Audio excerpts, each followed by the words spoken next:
Let me ask you a question. Do you think college athletes should get paid? Now hold on. I know 99% of you said yes to that, but here's the real question. How much should they get paid? You see, this is where things start to get complicated and the debate starts to heat up. Most people believe that college athletes, if they're good enough and they can get money for their name, they should. For the past 2 to 3 years, the players and everyone involved has been trying to pass this bill that lets them get money for their likeness. And it's really, and I mean really close to happening.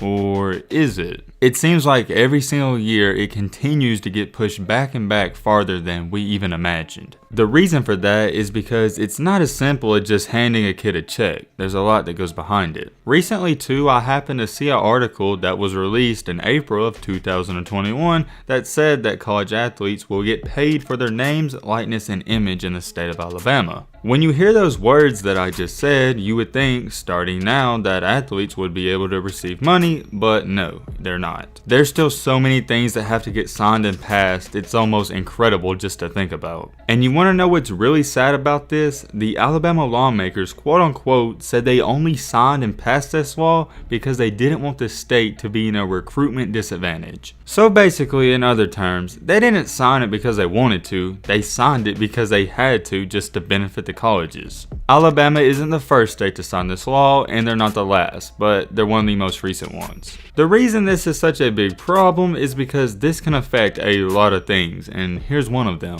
Small colleges are scared of this because this is going to affect their recruiting because they know the larger schools, they have boosters that have way more money than the smaller schools. And what boosters are is basically people that are alumni of the school and they can pay athletes to come to that school. It's 2021. If you don't know by now, I hate to inform you that yes, athletes get paid illegally. It happens. It goes on behind the scenes. If you don't think these colleges are paying these 4- and 5-star recruits, you are blind to the obvious. The only real question is whether they get caught or not. Even though these states, and we're just going to use Alabama for example, pass these laws, it will take effect in July 1st, but even with that being said, none of this will even apply to the NCAA until it changes its rules. All of these states, California, Florida, Alabama, Arkansas, Illinois, it doesn't matter. Any state, they can pass a law saying that college athletes can get paid. But until the NCAA says it, it's not going to happen. It doesn't make any sense though, right? How come Trevor Lawrence, who was the quarterback for Clemson,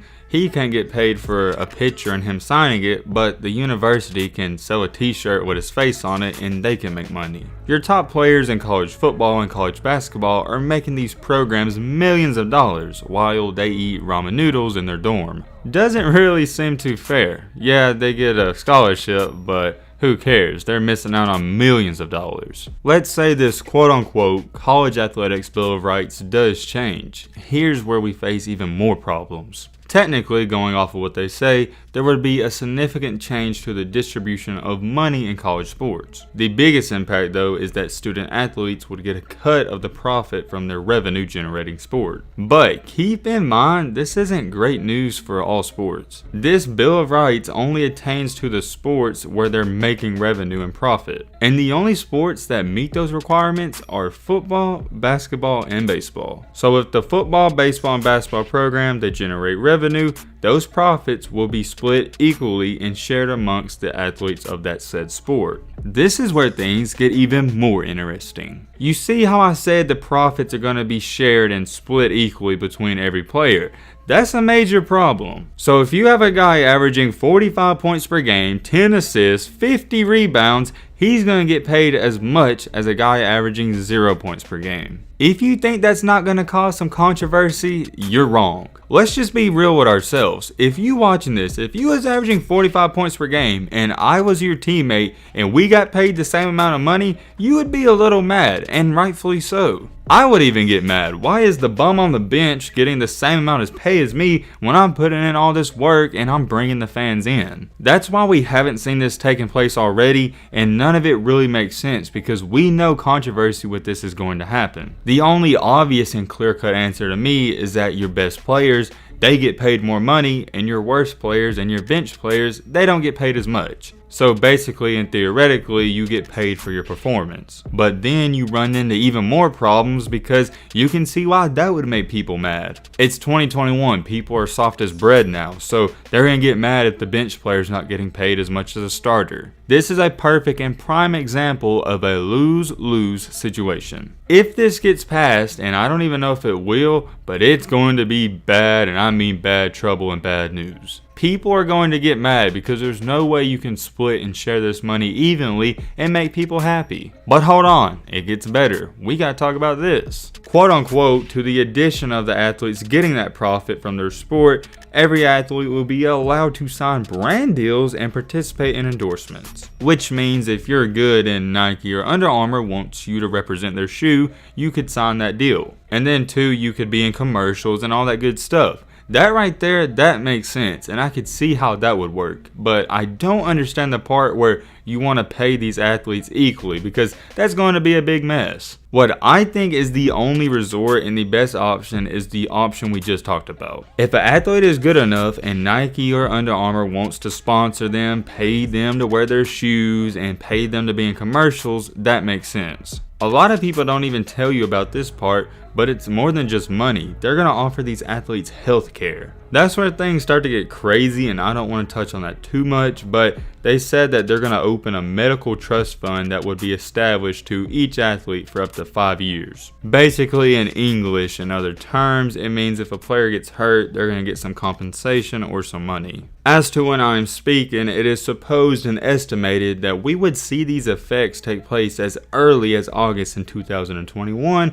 which would be the next year. Or not even the next year, but the next year for college basketball and college football. The reason I'm focusing on them is because those are the only sports that are going to be eligible to even get paid from this. Oh yeah, before I forget, we can't forget to mention that this means college athletes will be able to make money from YouTube and TikTok and other social media platforms, because currently they can't do that. That should be changed. I don't know about paying these athletes, but they should be able to make money off of YouTube and whatever, Instagram or TikTok. We even saw it happen not too long ago with the YouTuber known as Destroying. He does football content where he had to forfeit his eligibility to be a YouTuber, and well, it worked out for him. Doesn't really make any sense that a person that goes to Alabama just for academics, they can do YouTube, but a person that goes there for football, they can't. You're editing, filming the videos, and you can't even get paid for them because you're on the football team. I don't like that. That should be changed now. The reason you don't see more Division I and Division II athletes starting a YouTube channel is because there's no point. They can't get paid for it. Yeah, I get you have a passion for it, but at a certain point, you gotta start making money from it. The most recent example that I've seen of this is the Cavender twins. I believe that's how you say it. They play college basketball, they're twins, and they're TikTok stars. They've converted over to YouTube, but they're pretty famous on Instagram, YouTube, and TikTok, but they can't make money from it because they play college basketball. Hopefully this does change soon, but we've been hearing this conversation for the past 4 to 5 years and nothing's came out of it. But we're pretty close, and if it's going to change, I think it'll be either this year or the one after. At the end of the day, you can see the argument. It's not fair that the NCAA can make millions of dollars off of these athletes, but the athletes, they can't make a dime. And don't even get me started on if an athlete receives a gift or a present. The NCAA goes crazy. I don't know who it was, but I remember, I think it was last year or the year before, where an Ohio State player received a gift or a ticket or something for his girlfriend,